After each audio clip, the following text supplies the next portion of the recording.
Família espiritual e família corporal. Nós somos espíritos habitando corpo físico. Basicamente é isso. Família espiritual é formada por espíritos simpáticos que se conectam pelos laços do amor ou da dor. Kardec menciona que existem dois tipos de famílias. Há, pois, duas espécies de famílias: as famílias pelos laços espirituais e as dos laços corporais. Duráveis as primeiras, se fortalecem pela purificação, se perpetuam no mundo dos espíritos através de várias vibrações da alma. E é graças à reencarnação que esses laços vão se fortalecendo. Quando eu digo família simpática pela dor e pelo amor, é porque nós carregamos rusgas que precisam ser resolvidas aqui, como eu disse, e dei o exemplo da nossa família, da minha família. Livro dos Espíritos, sobre afinidade espiritual, questão 484. Os espíritos se afeiçoam de preferência por certas pessoas. Os bons espíritos simpatizam com homens do bem, os suscetíveis de se melhorarem. Espíritos inferiores com os homens viciosos ou que possam vir a ser. No livro de Joana de Ângeles, Constelação Familiar, psicografia de Divaldo Franco, aspas: certas vicissitudes parecem acometer apenas um membro do lar, mas na verdade afetam toda a constelação familiar. É o caso de doenças degenerativas, distúrbios mentais graves. São situações nas quais o sofrimento não pertence somente ao padecente, mas todos que estão à sua volta.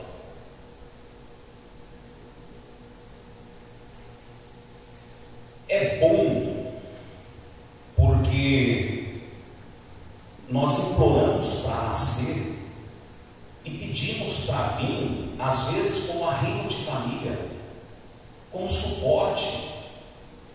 Nós temos núcleos familiares que não necessariamente todos os membros estão para um resgate próprio. Muitos estão para auxílio do irmão.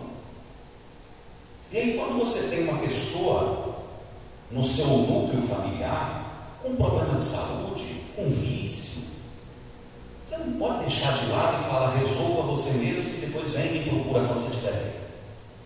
Não, o resgate é coletivo. O livro Renúncia, de Joana de Ângeles, na verdade, de Emmanuel, psicografia de Chico Xavier. A gente até já comentou aqui, né, Ana, no nosso grupo de estudo. Renúncia conta a história de Alcione. Alcione era um espírito muito evoluído, que não precisava, por um bom tempo, vir aqui na Terra. E os espíritos evoluídos que vêm à Terra, muitos deles tiveram seus devidos destaques. Madre Teresa, Mahatma Gandhi, Martin Luther King, Buda, Irmã Dulce, Divaldo Franco, ok. Mas tem muito espírito bom no anonimato. Alcione não precisava vir aqui, poderia vir por uma grande obra. Sabe de que jeito ela veio? Por uma família humilde, anônima, e viveu. Tanto que depois, quando ela contribuiu para essa família, depois disso, com o desencargo dos familiares, ela se tornou freira. Veja que a nossa missão, ela é grande onde a gente está. Você não precisa ser o presidente da República, não que tenha algum que tenha essa carga espiritual positiva elevada, mas você não precisa ser um salvador da pátria.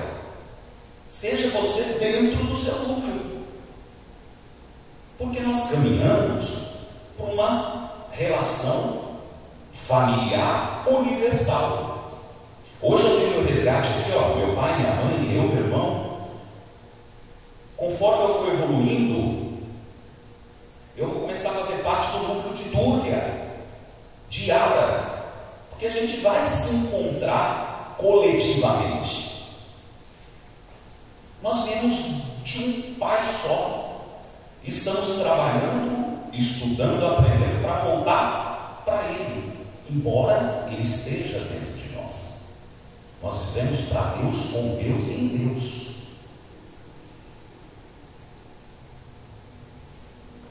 Formação das famílias.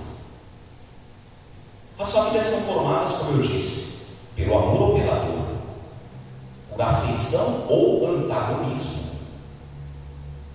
Isso tudo refazendo, recriando, restabelecendo, reajustando laços do passado. Nós estamos aqui para reparar, reajustar, passar por provas, esfriar e evoluir. O caminho é esse. Mas o momento é agora. E eu digo isso porque o excesso de passado é depressão. O excesso de futuro é ansiedade. O que sobra para a gente? Aqui, agora. Agora. Reencarnação e laços de família. Os laços de família não sofrem destruição alguma com a reencarnação, como pensam alguns. Ao contrário, tornam-se mais fortalecidos e adequados. Nós estamos aqui para resgate, reajuste, complemento. Mas como Alcione, outros estão aqui como arrimo de família, como renúncia, como sacrifício, como suporte para o outro irmão evoluído. Tipos e etapas da reencarnação. Os tipos de reencarnação são compulsórias, é que nem o neném que está dentro da barriga da mãe e não quer nascer porque ele está confortável. Quanto mais postergar para ele, melhor. Está quentinho, vai encarar esse mundão louco. É a mesma coisa quando a gente está lá. Se a gente estiver lá no nosso lar, na colônia, nosso lar, quem é que quer reencarnar? Está todo mundo tranquilo lá, né? Mas aí a espiritualidade vem e de forma compulsória fala, vai, é agora. E dá um chutinho isso aí, né? Tem a mista, quando você tem resgate, e também vem como apoio, e alívio. Ah, gente, quando a gente chegar nesse ponto da reencarnação livre, vai ser lindo. Reencarnação livre, você escolhe quando, como, porquê, com quem. Mas a gente está longe, eu estou longe, não sei vocês. Sobre etapas. Aí, mais uma vez, eu cito. Quando as buscas do meu pai e do meu irmão, ele falava, eu não pedi para nascer. Meu pai falava, você implorou para nascer. E sabe como a gente nasce? Primeiro, planejamento reencarnatório. Espiritualidade evoluída, você, sua lista de itens que precisa resolver, pronto, está lá no plano espiritual, é feito um planejamento. Depois disso, é feita a arquitetura do corpo físico. Quando você escolhe, eu mesmo escolhi ser baixinho, pobre e feio. Não sei qual é o resgate nisso, mas estão aí, para encarar esse mundão. Terceiro, contato fluídico com os pais. Antes da concepção, o espírito já visita o núcleo familiar que vai nascer. Aí tem a concepção. Aí vem a ligação do espírito à matéria. O véu do esquecimento, o espírito se desliga e por 7 anos, após a formação do feto, ele se adapta à vida. Que é uma data que a literatura diz, que a criança, após 7 anos, o espírito, ele desperta. Então são 6 etapas. Inteligência emocional é um conceito, Daniel Goleman, e trata de identificar as emoções, motivar a si mesmo a persistir nos objetivos, mesmo em situação de frustração. A pessoa que tem inteligência emocional é aquela que enfrenta um problema, detecta, entende e age. Geralmente, quando é frustrado, persiste e realiza. Não é fácil, né? Não é fácil, sabe por quê? Porque nós vivemos, pessoal, sob um bombardeio de fatores concorrenciais do dia a dia. A gente tem fome, a gente tem frio, a gente tem medo, a gente tem dor de barriga.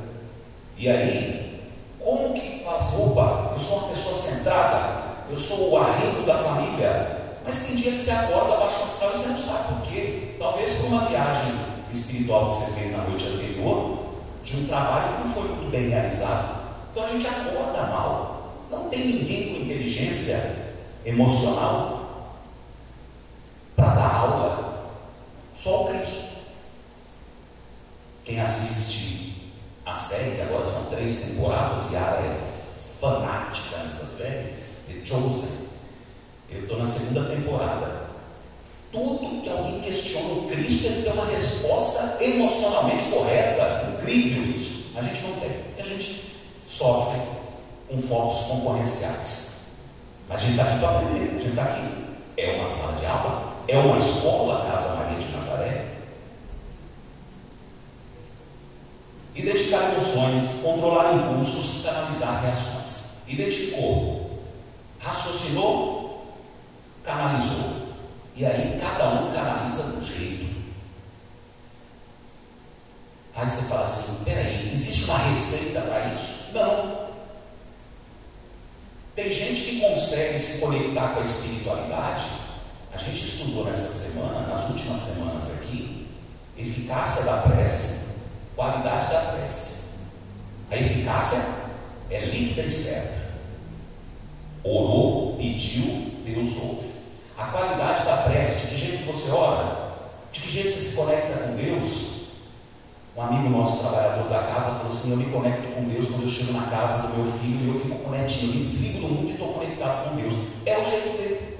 O seu é ouvir uma música, é uma leitura, é um vídeo edificante, é isso. Não tem receita de bolo. Cada um descobre o seu jeito para poder canalizar. Canalizar e não descontar no outro. Uma coisa é você angustiar, se calar. Outra coisa é você fazer isso e praticar uma comunicação violenta.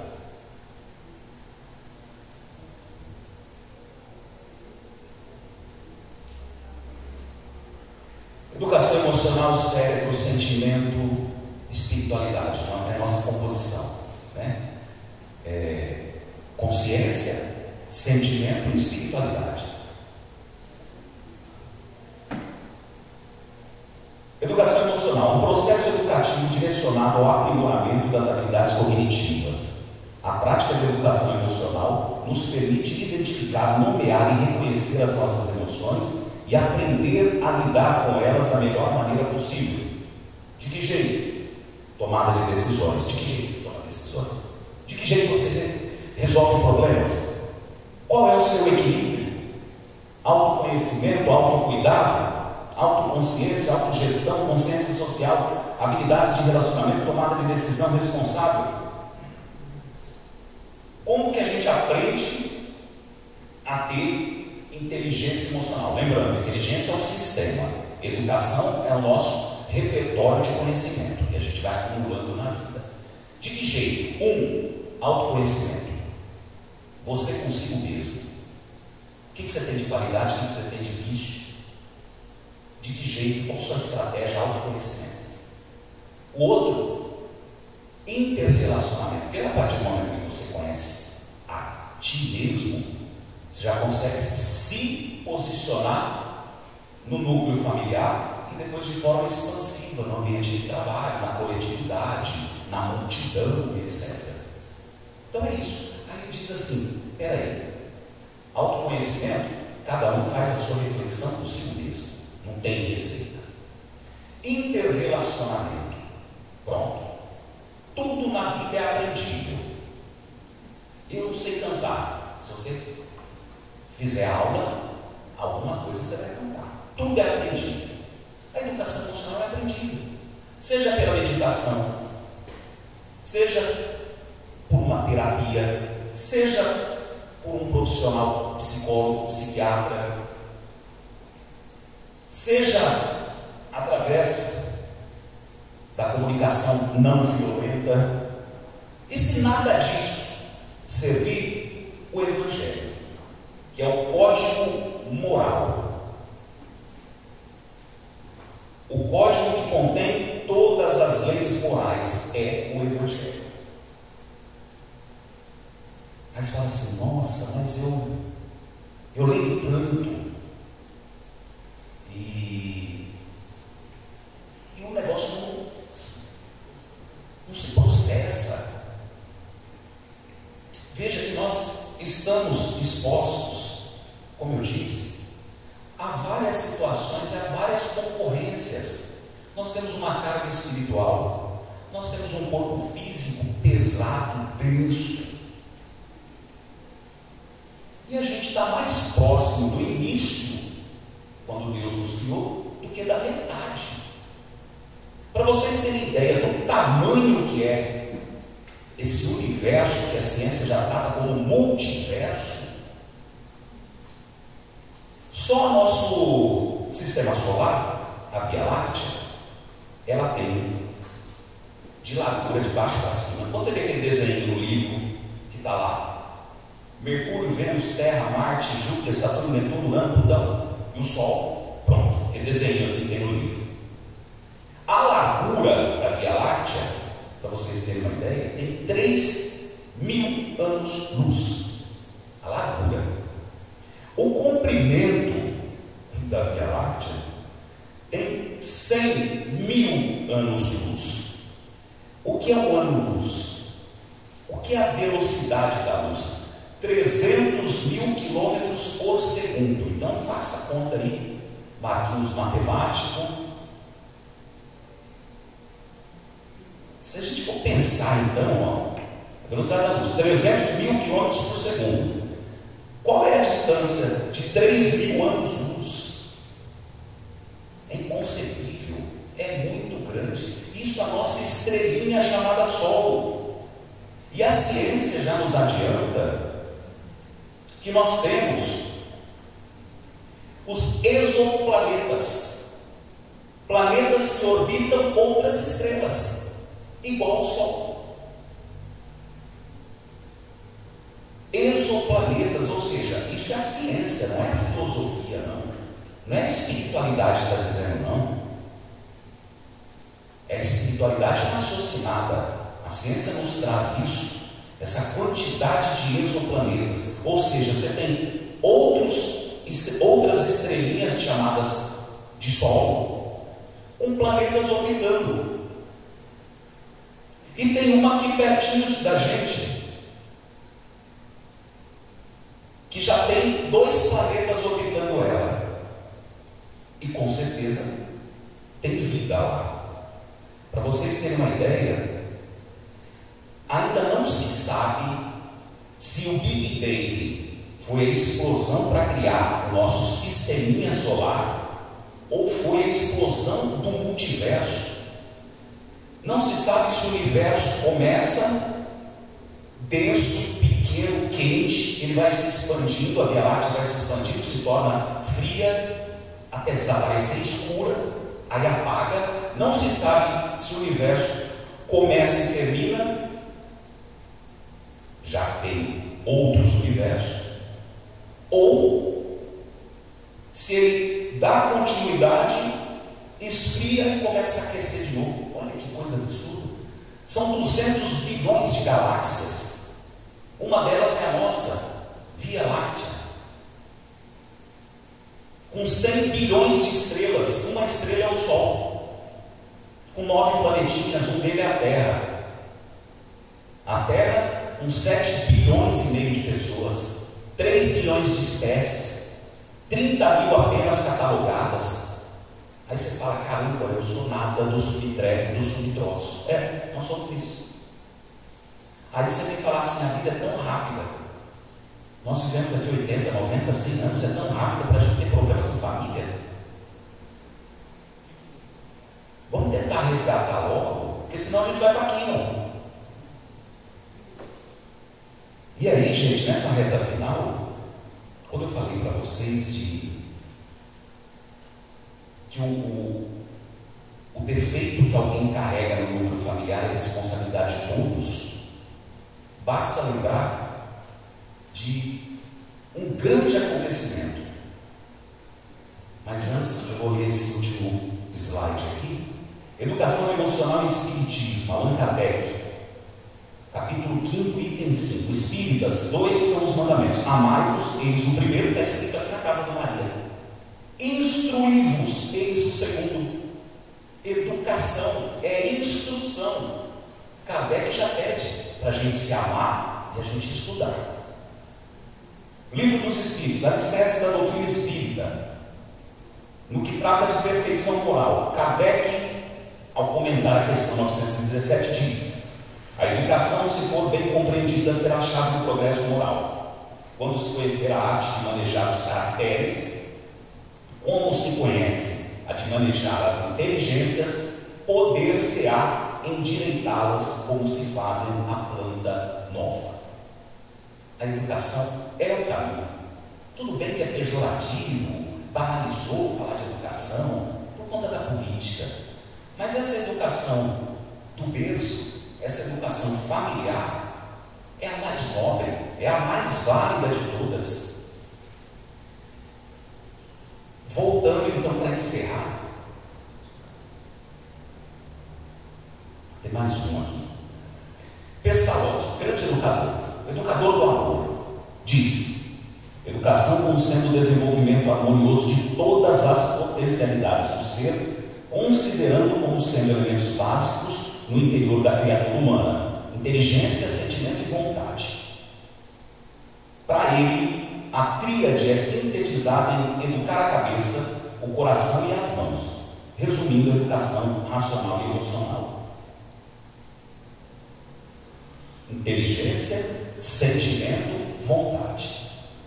Você educa a cabeça, desenvolve a habilidade de amar pelo coração e executa na caridade, que é a fé em ação, é a caridade. É a fé em movimento, a caridade. Quando você pratica a caridade, o retorno é certo para você. Talvez você não perceba, mas o livramento que a gente tem a cada instante, que a gente não fica sabendo, que Deus é tão poderoso, que Deus simplesmente ele pode, aqui agora, num piscar de olhos, a gente não saber o que aconteceu e a gente está numa outra realidade sem saber que a gente... É coisa de louco, né? Tem um filme que é assim. Um filme que ele tenta fazer algo e ele morre. Aí ele começa de novo. Só quando ele começa de novo, ele esqueceu que ele morreu. Já pensaram nisso? Que eu poderia ter passado por alguma coisa ali fora antes de chegar aqui, Deus simplesmente deu um start, eu não sei, e estou aqui numa outra realidade. Então veja que a caridade nos traz como consequência grandes oportunidades, grandes encontros. Divaldo estava atendendo um grupo de mães lá na Mansão do Caminho e chegou uma mãe com uma outra senhora e as duas chorosas. Aí a mãe contou para Divaldo que aquela outra mãe tinha perdido o filho num assalto. Divaldo, muito cortês, no final de toda a reunião, psicografou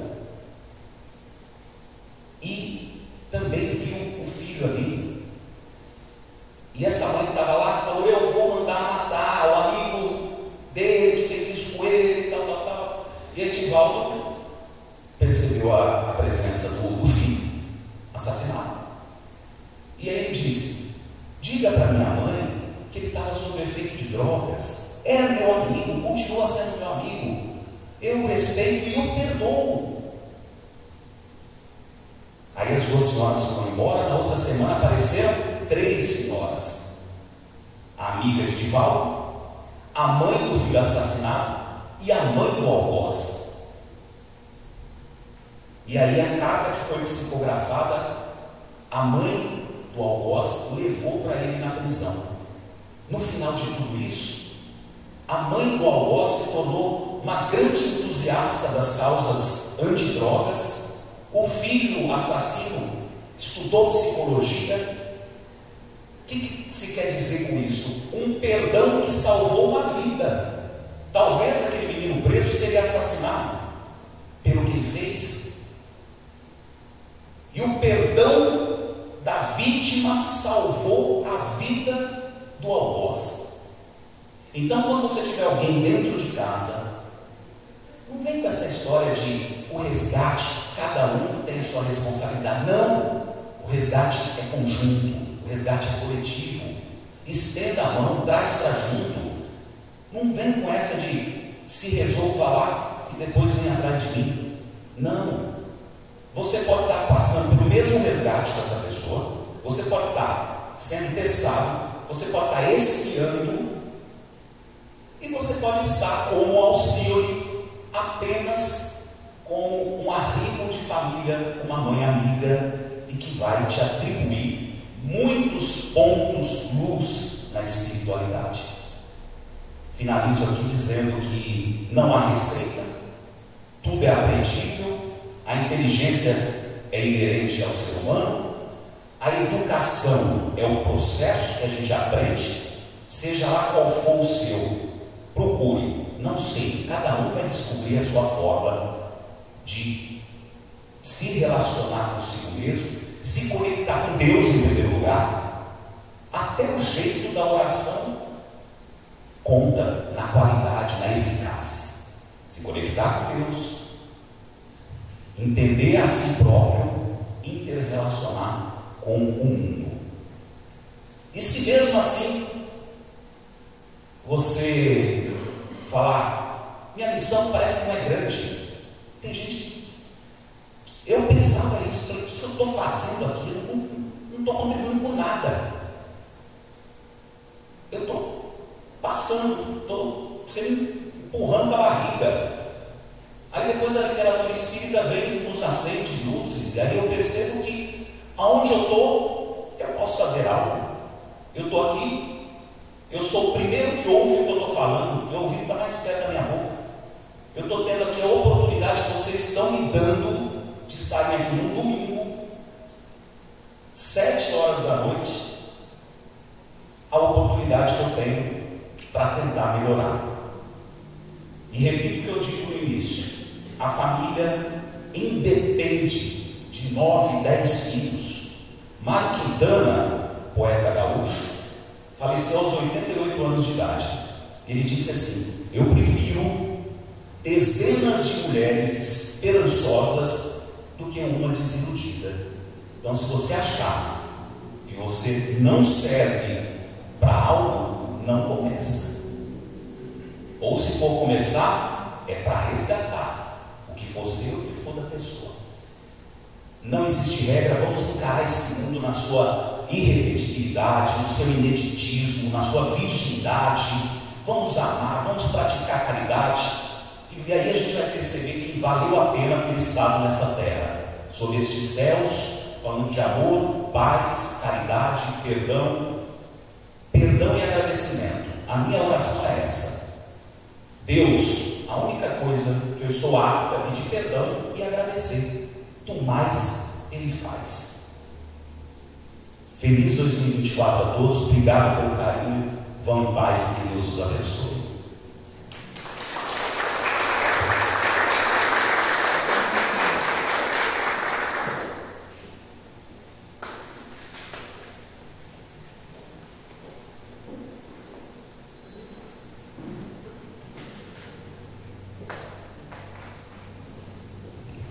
A Casa Maria de Nazaré agradece ao nosso